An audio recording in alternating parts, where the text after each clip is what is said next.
Greetings all, Ferrari 601 here. Welcome back to Flight Simulator, and welcome to an airplane. This doesn't exist. However, the place where we are, this is Tonopah. Yes, might have seen a flight to here from McCarran or Harry Reid. They still call it McCarran here in MSFS, but it is Harry Reid officially. And we're gonna do the return leg back to Harry Reid McCarran, Las Vegas, right off the strip. This airplane doesn't exist. It does something that doesn't exist, but it's a 737-600. And we're at, not the Tonopah, but a Tonopah. So yeah, that's the story. We gotta get this thing fired up. We are cold and dark with the door open and the stairs extended, so we should probably start rectifying that situation presently. Get DC power on and start figuring out what's going on. I've got a Christmas tree of caution and warnings coming up because, well, nothing's active. First off, let's close the doors, get the stairs up, and all that kind of stuff. So that is underway. Meanwhile, we should probably start thinking about an APU because the batteries are only lasting so long. So, looks like we should be good for APU start. Let's get a strobe light on. Let's get an APU running. Start. Okay. Waiting for the EGT to come up, and that should coincide with the low oil pressure light. There we go. EGT should start rising, and that will signify that we've got a light off on the APU, and there it is. Alright, so the EGT should peg about 800 before it starts ramping back down. Oil pressure light is out. Alright, looks like peak EGT around 720, 730 or so. And when we get a status light here that says generator off bus in this center light, that tells us the APU is ready for use. Once we get the APU on the line, we'll be able to do a number of things. Shut the packs off for the moment. Obviously they're not active yet. Generator off bus, generator on bus, APU now running, and it's going to start charging the battery. That's good. Next, we will get APU bleed air on. There it is. See duct pressure rising and both packs coming on. So we won't burn to death out here in the meantime. Next bit, we got to get the IRS up. Not the guys who have 83,000 armed agents, the inertial reference system. So we're going to do the IRS align. Right. And that is the source of our flight control caution and warning at the moment, because now we got to tell the airplane where in the world we are. So, our initial reference. Okay. DPH is where we are. And we'll set our IRS position to that. And we're going to see the IRS align. Got the GPS in. IRS is coming in. Left is in. Right is in. Okay. That's beautiful. And our flight control caution warning should go out once we turn on the yaw damper, which is now on. Caution warning is out. Okay, no unexpected errors there. We can get hydraulic pressure up with the electric pumps. There we go. The inboards are the electrical ones, and then the engine-driven pumps will come later. Next bit, we've got packs on, we've got the IRS aligned, we've got, and this is not the simulated time frame. It would take about 10 minutes to do a complete alignment, but we can expedite that procedure here. Next bit is going to be to think about getting engines up. But first, we should probably figure out where we're coming from and where we're going. So, we have got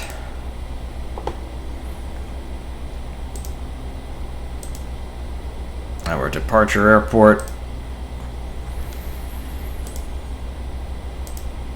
is Tonopah.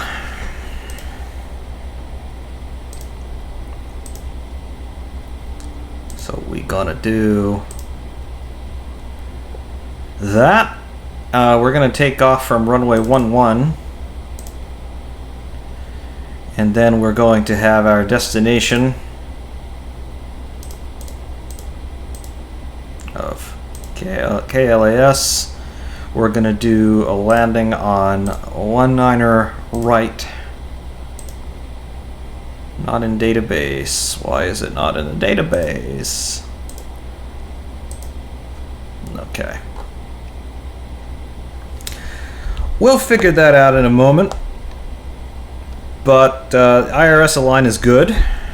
So that's fine, giving me where we are on the planet, along with our distance to Las Vegas. It's 151 nautical miles from our current position. So that'll be a flight time of probably give or take 30 minutes or so. I am just gonna reference the chart here and confirm where we are.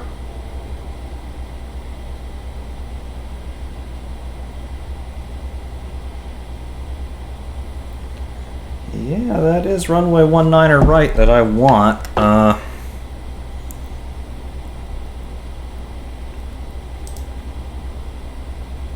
Arrival.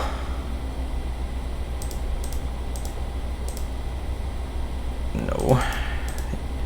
Didn't pick up my click on the K. Alright, there we go. Okay, that's what we want.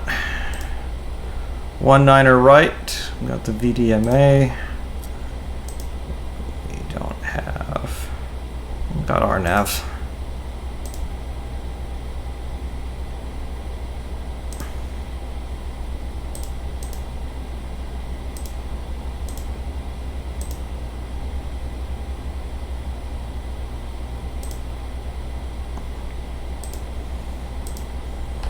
Alright, we got a route in there. We'll just eyeball it visually. Doesn't really matter to me. Meantime, let's get engines going.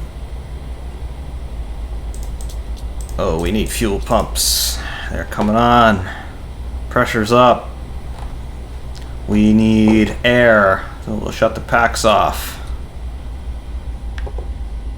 We need a start valve and we need ignition. And we've got N2. That'll ramp up real fast to about 20%, and we'll turn the fuel on, and then we should get a light off on that left engine. Wait for it. There's 20. Fuel on. Watch the fuel flow and EGT. Have fuel flow, and we got EGT. We're lit. Wait for oil pressure out. Oil pressure is out. The start valve will go out at about 50-55% N2. We'll just wait for the click.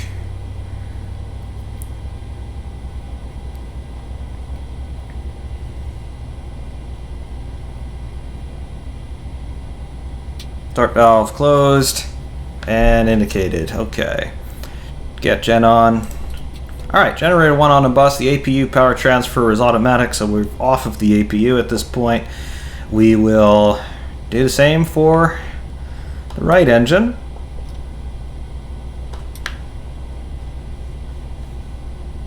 And we've got N2.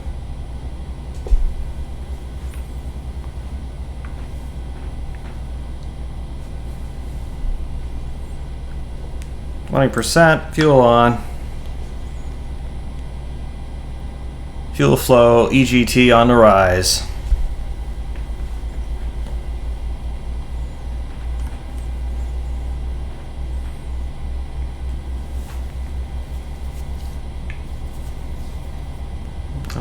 Alright, wait for the start valve to shut down.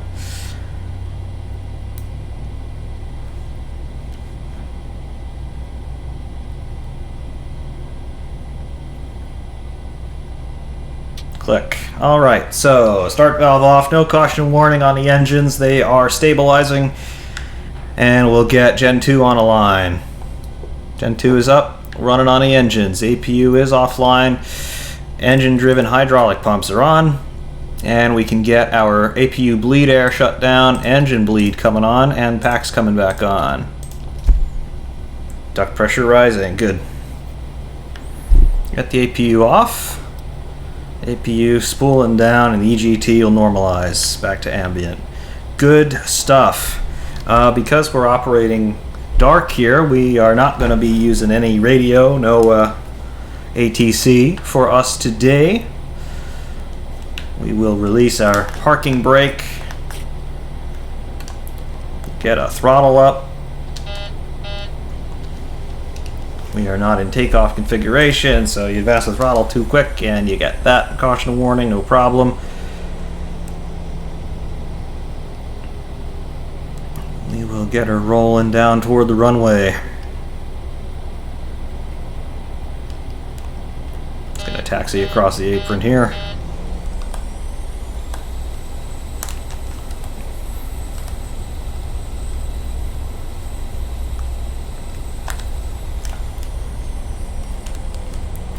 And start thinking about takeoff config. I think we're going to do a flaps 10 takeoff.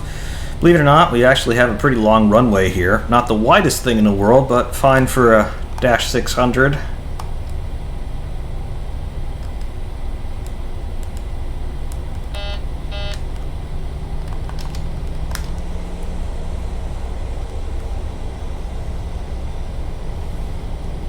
This is runway 15, runway 11. Just branches off of it. They intersect right here and then they splay out. There you see, that's 1.5, and then coming into the threshold of 1.1. Beautiful. So there we are. Get ourselves lined up. So good, set parking brake. We'll get our flaps to 10.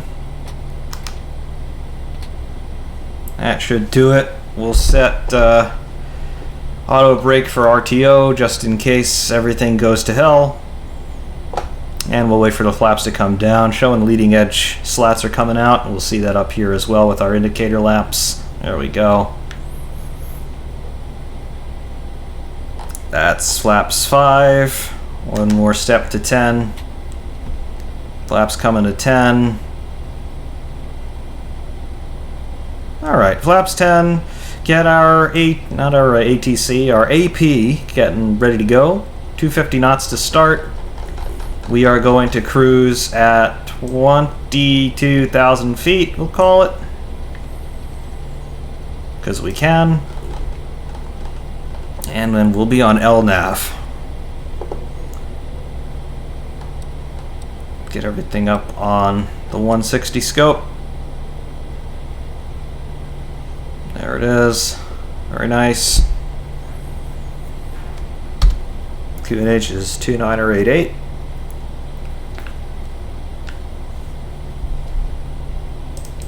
Landing lights on.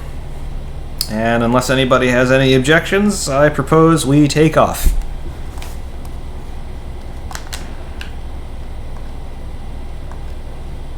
Alright, parking brakes out and throttles.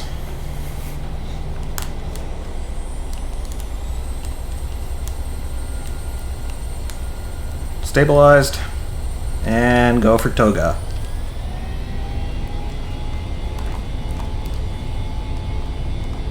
Airspeed alive.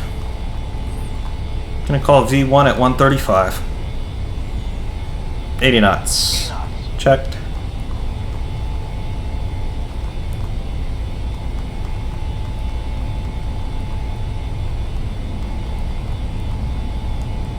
V1. Rotate. Positive rate. Confirm. Gear up. those throttles.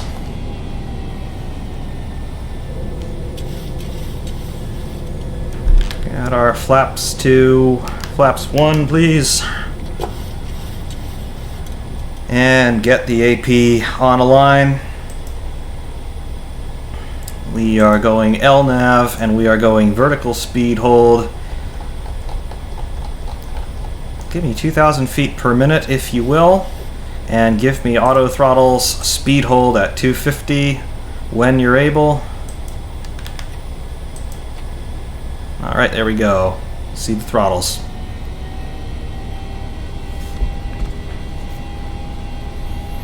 Alright, auto brakes are off. Leading edge flaps are now retracted. And we are underway.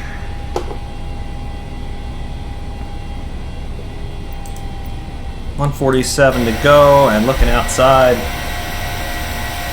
The 600's a weird little airplane. It's the stubby 737. Its fuselage length is less than its wingspan. A little odd, but does the job. Whatever that job is, I can't tell you. But cool. Very, very cool.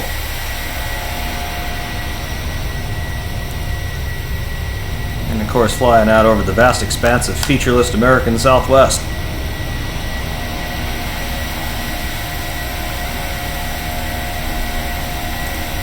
At this point, let's finish cleaning up here from takeoff. We can shut off the landing lights, and I see nothing else immediately that we need to take care of. These caution lamps are just for the de-ice. We don't need to worry about that,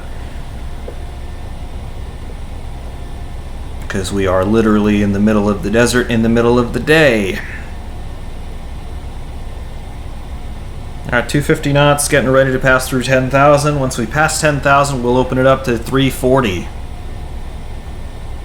9,500.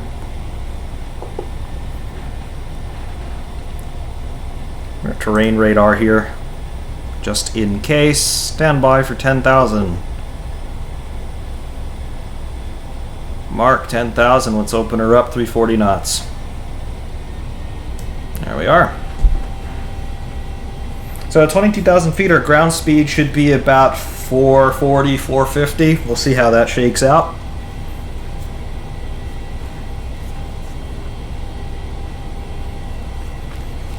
And that's wonderful. All copacetic. And for landing, we're going to do 19er right. I think.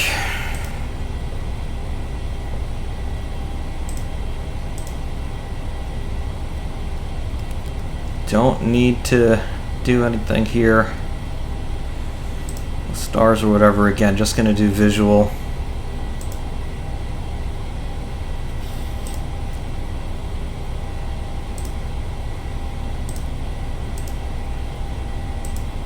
Alright. That will work, and it's giving me the feather for the runway. Okay, cool.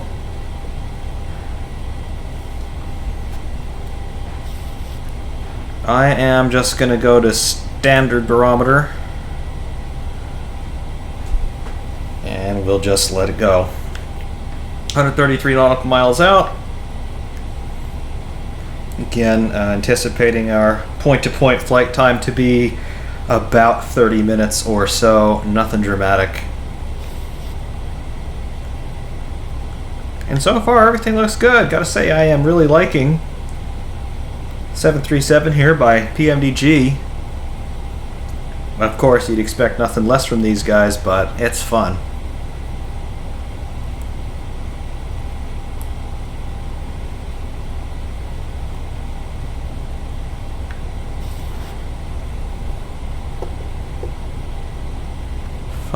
Fun stuff. Cool.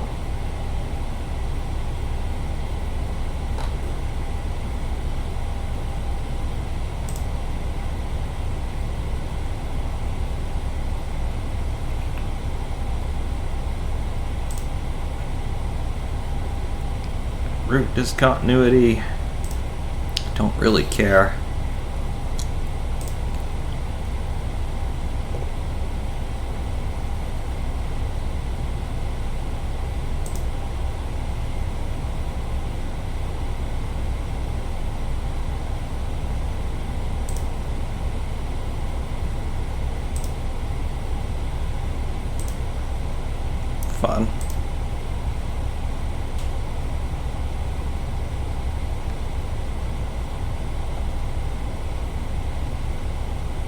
Alright, so ground speed's over 400 knots. There's 403. That's going to continue to rise as we continue our ascent here.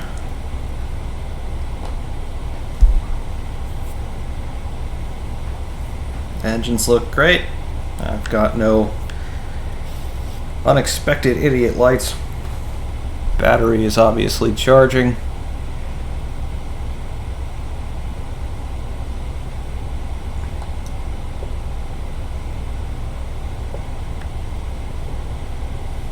Looking good everywhere.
A little difficult to get a close look at things while you're in flight because obviously the camera is stationary. The airplane is constantly in motion in 3 dimensions, so things are going to be moving around a little bit, but the detail that you've got on this model inside and out in terms of what you see as well as the physics, it's really cool.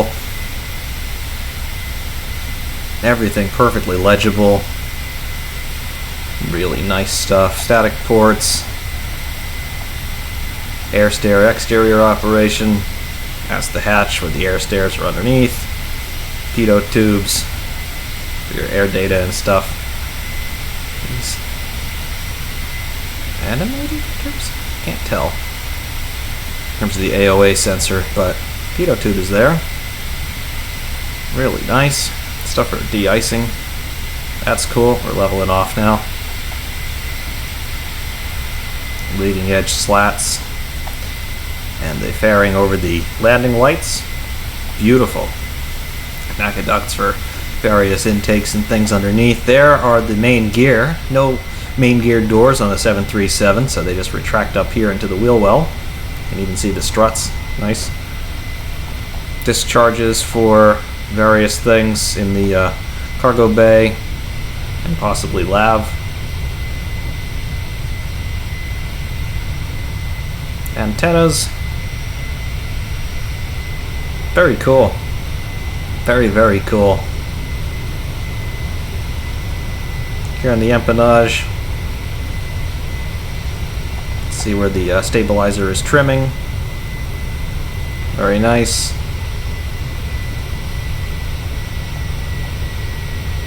APU exhaust. And of course, trim tabs and the elevators, plus the very large vertical stab on the Dash 600. Need a bigger moment arm because of the shorter fuselage, so big stab. Top surface of the wing, you hear the engines winding back a little bit just to maintain speed. Emergency exits over wing. Slide down the wing. Of course, when you're on the ground, the flaps are going to be extended, so it's a shorter drop. And top surface of the wing, fuel tanks under here, and then you start to get to the control surfaces, no step and such. And the wingtip, no wingtip devices available on the Dash 600. Unique in the NG series of 737. But nice position light detail behind a clear bezel. It's nice. And the weather here, we're in real-time weather here, recording this on October 22nd. Beautiful, absolutely beautiful weather. You can see why in places that don't exist, the United States does flight testing around here. It's glorious, not a cloud to be seen.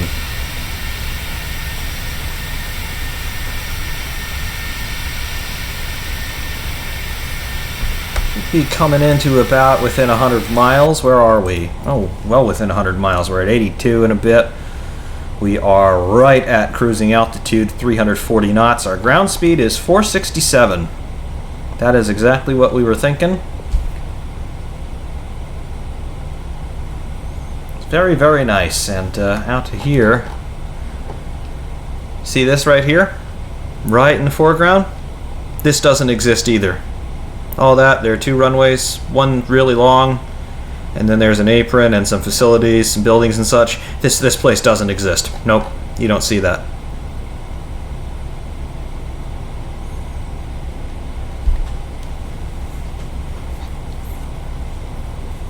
Engines look great.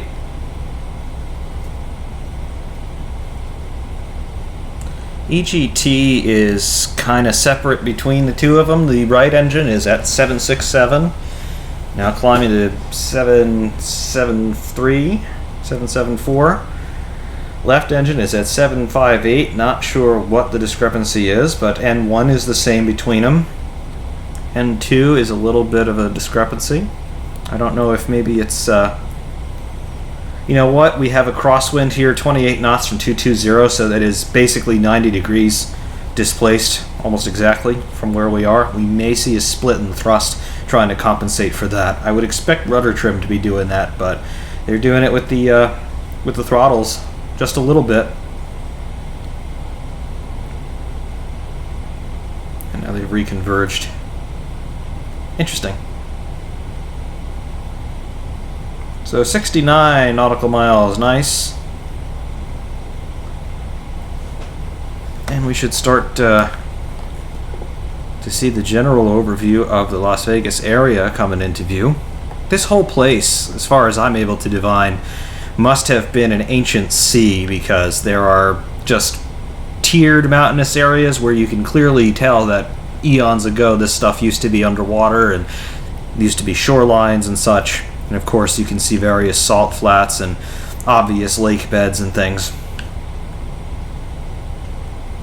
Very interesting part of the world, this.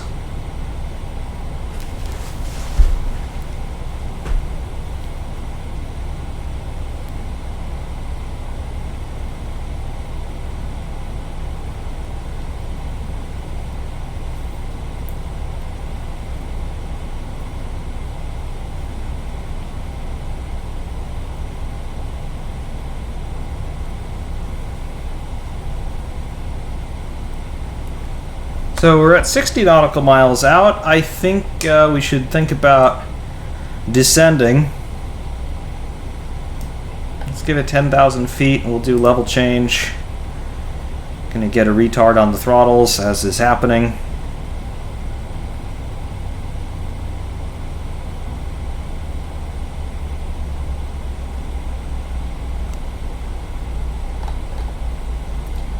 Then as far as our final heading toward the runway, you can see we have a feather. It's hard to tell, but we have a white line that is bisecting the star point at KLAS, which is obviously the airport.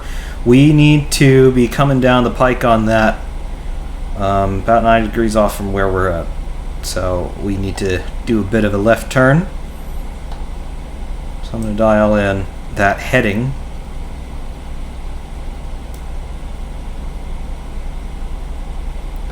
Do 100 degrees, and we're going to deviate from the course here.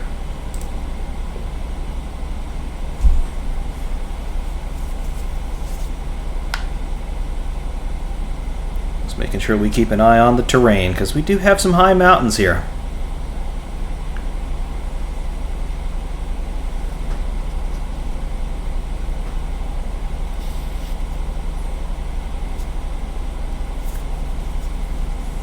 May get intermittent overspeed caution warning here because we're right on the edge of that red tape. Nothing really to worry about. going to go back to our actual Q&H here, which we would normally be getting from ATC, but creative license. 2975 it is now.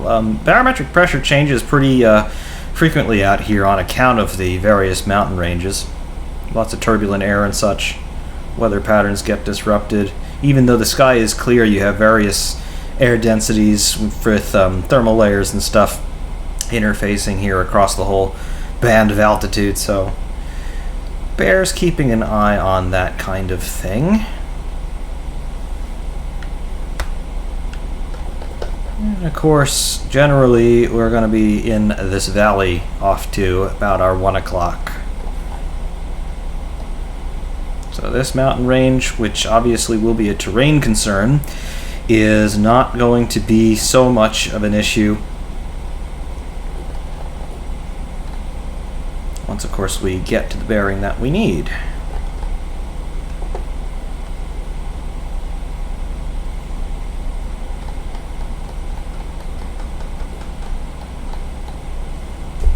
"40 nautical miles out.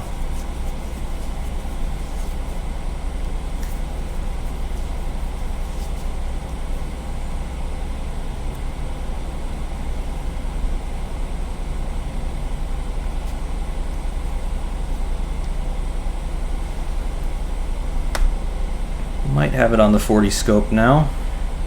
Just barely off.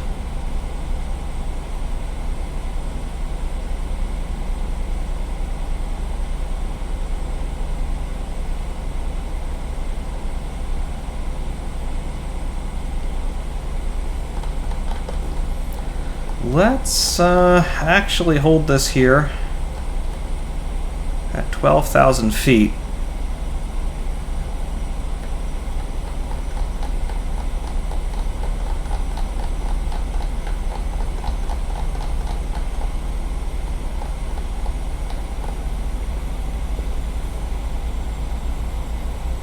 Just ever so slightly concerned about that mountain range. Want to make sure that we have enough room. At the same time, let's start thinking about reducing speed.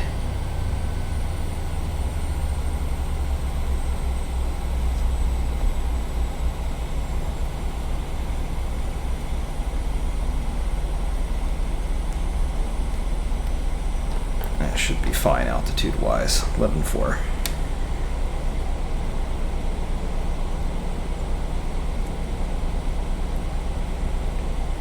So now we're close enough here on the PFD that you can see that we've got the extended center line for 19er right.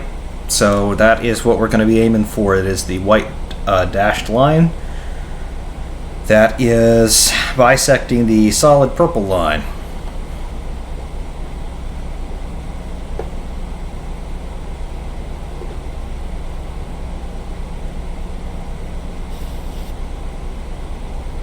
So that is all good stuff. Show me 250 knots. And just hold it there as you will. Engine's coming back up to compensate.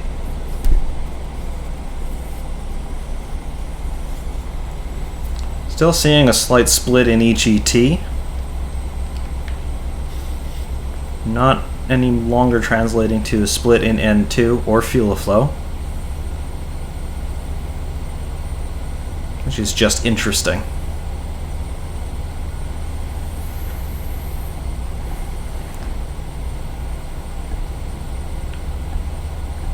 We are just about to pass the highest bits of the mountain range here, so we're going to think about further descent. And now you can start to see the urban sprawl of the general Las Vegas area.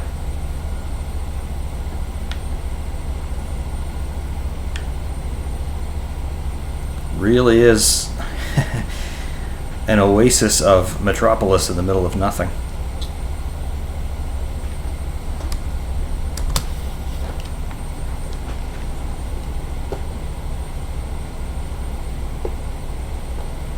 Okay, so going to start our descent, call it 8,500 feet. Give me a level change if you please. Engine's coming down. And we're going to start to descend. There we go. Also going to start aiming for that extended center line. Can look to intersect it, but not to run coincident to it yet.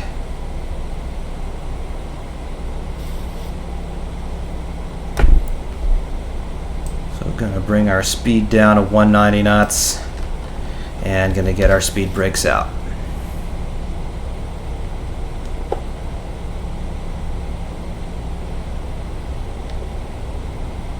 Speed brakes are out, leading edge slats coming down.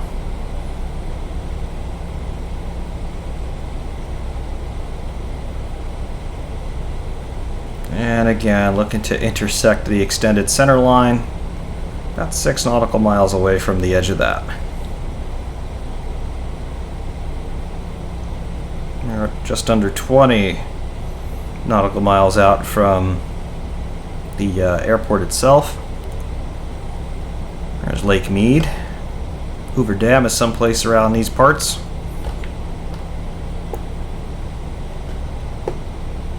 Five nautical miles from the center line.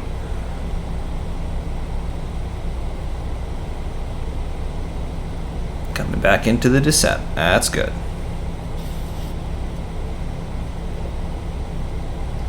Start to turn into that extended center line, if you will. Speed brakes coming in. Flaps coming down to step 2.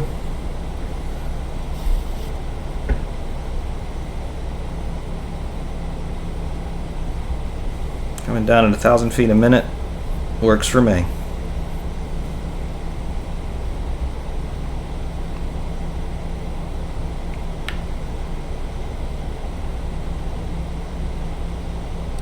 On the 5 scope, within 2.5.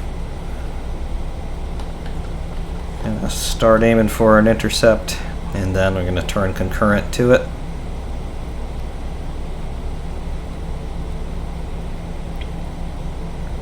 There's 190 knots, that looks good. Flaps 5.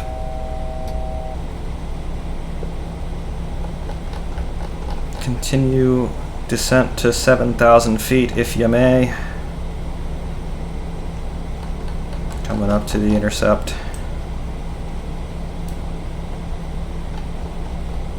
Looking good.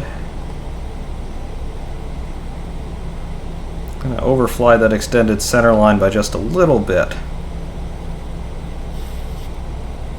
But got the field in sight, runway in sight, right where we want it.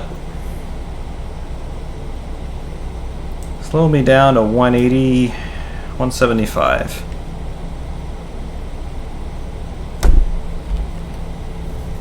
Speed brakes coming back out.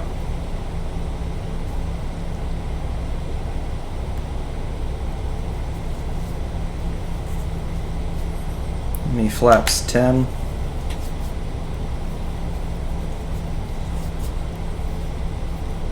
Flaps 10.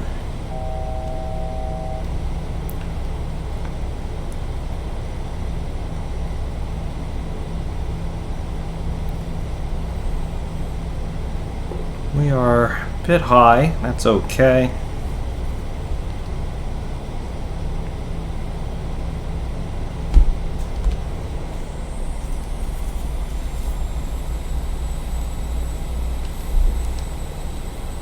Going to shut down the auto throttles and the autopilot. Caution and warning expected. Okay. Just going to sort of let the airplane float down here. And going to solidify our lineup. There's a speed brake. We are a bit higher than I would like, but that is okay.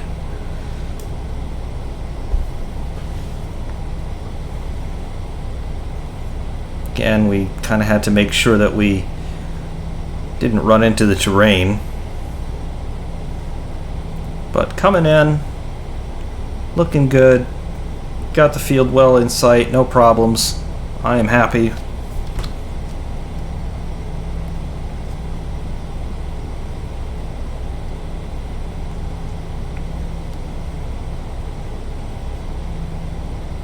Expecting radio altimeter to come in very shortly.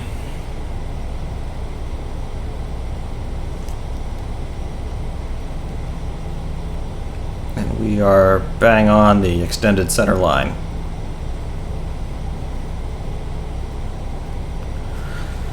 Looking good. I'm happy. A little faster than I would like. 2500. Radio altimeter's alive. Got the speed brake still out to the flight detent. Stand by to bring the gear down.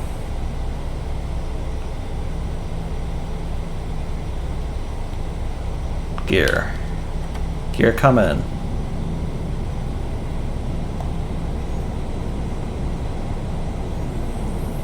Gear down and lock 3 green, flaps 15.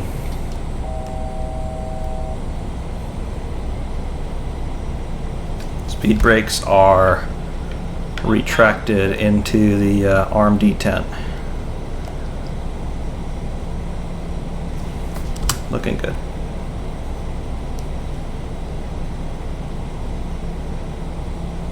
Give me flaps 20.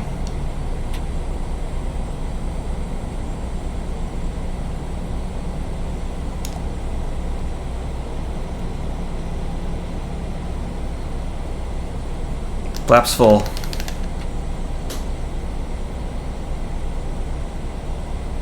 $500.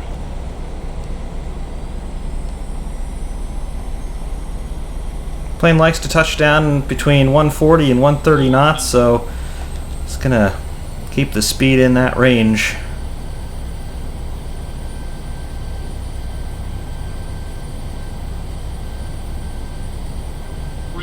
$300. Radio altimeter goes a little crazy with the buildings. A little high.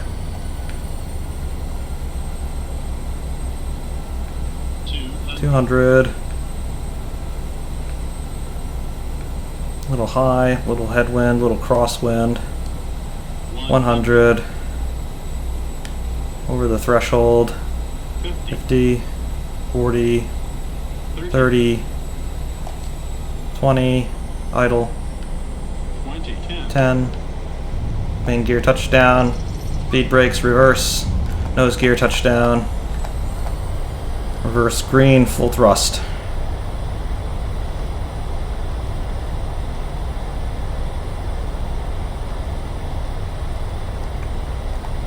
$60 knots, reversers out.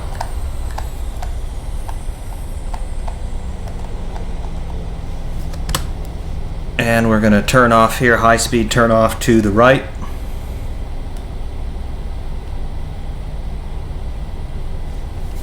Speed brakes retracted.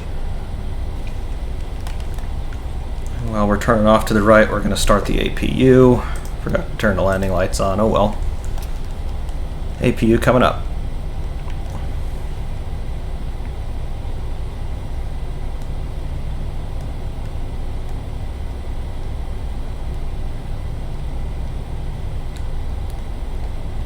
It was a decent landing.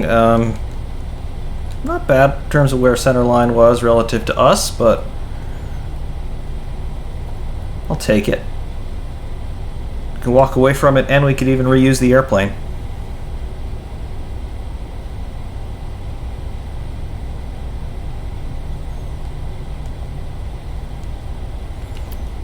Clean everything up. Bring the flaps up. Flaps up.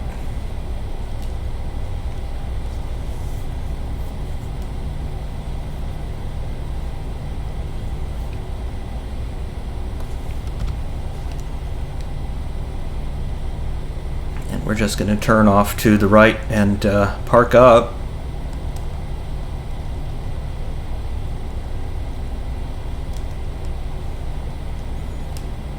Because just as this airplane doesn't exist, neither does anybody who's on it.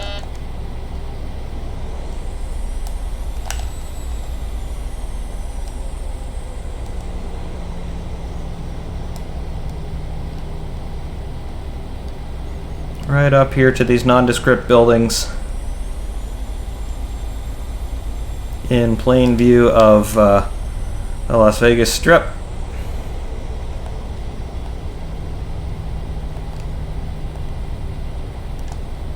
We're just going to stop right here. Parking brake set. APU is running. APU is on the line. Bleed air from the APU is on, taking over the packs. Bleed air from the engines is off. Generators from the engines off. Hydraulic pumps off from the engines. Shut down fuel pumps. That's good. And gonna shut down engines. Engines are spooling down.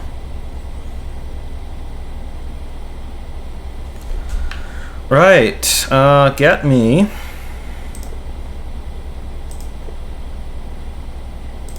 doors and air stairs. Extend the air stairs and open the L1 door, please.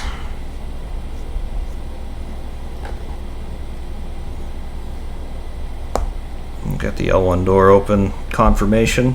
Alright, good. Air stairs extending. Setting rails. Air stair extended. Caution warning is for electrical and fuel, obviously. Makes sense. We'll shut down the IRS and the Fed. And it's good. Caution warning makes sense.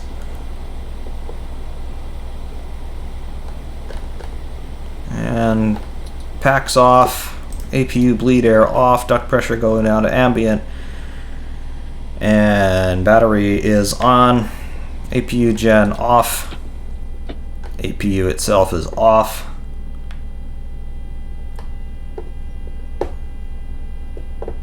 All that looks good. And shut down the battery. And just like that, you're cold and dark. Heading back outside. And some heat coming off of the APU exhaust. There we go. That's now shut down. And that's that. Nondescript 737 that doesn't exist. On the mission that doesn't exist, with the passengers that don't exist. Sitting here in Las Vegas, in full view of one of the most populous, well, not necessarily most populous, but one of the most popular places on the planet. Hiding in plain sight. How about that?